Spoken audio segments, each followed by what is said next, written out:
So, bumili kami ng durian. Dalawang ganito. 28 ringgit. Ito sa Malacca, Malaysia. Ayun no.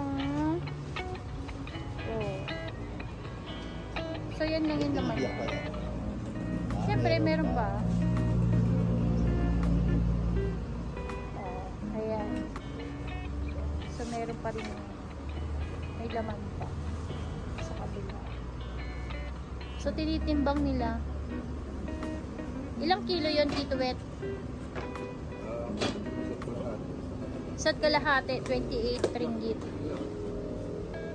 Ang laki ng lalagyan. Okay, take. Ewan ko kay Tito Wet. Sa bahay daw. O, yan na. Pwede rin dito. Hindi, sa bahay na. Sige na, bye-bye. So, ako mabibenta. Nabibili nila dito. Tara. Tayo next. Okay. Yan ang nahihirapan mga taga-Davey. Okay, mga itik ko. Kain.